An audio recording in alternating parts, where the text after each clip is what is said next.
When attempting to research for this video, I found something interesting. Almost no one is talking about this.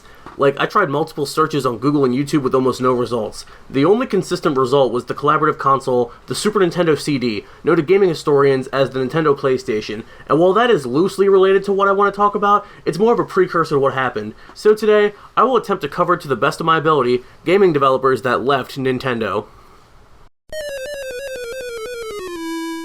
Rare was a video game developer that gave us many Nintendo 64 classics. They gave us Donkey Kong 64, Banjo-Kazooie, its sequel Banjo-Tooie, and the cult classic Conker's Bad Fur Day. However, after being acquired by Microsoft around 2001, many of those titles left Nintendo before the release of the GameCube. This resulted in many fans having to buy the Xbox if they wanted to play future Rare games.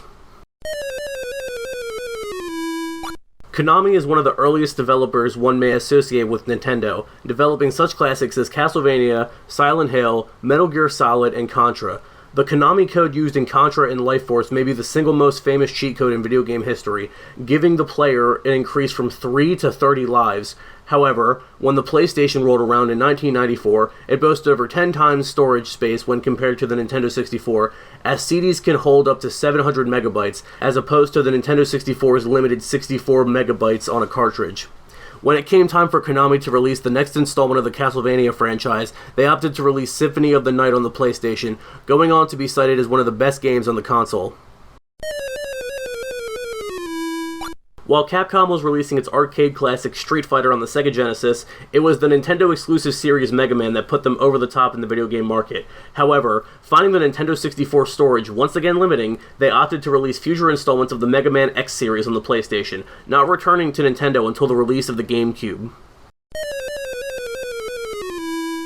Perhaps the most infamous breakup with Nintendo was from Final Fantasy developer Square Enix, with Nintendo going on record to say, "If you leave now, don't come back."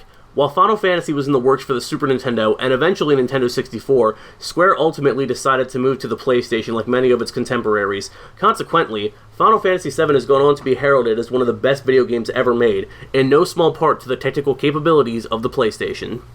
Thank you guys so much for watching and sticking around to the end if you did.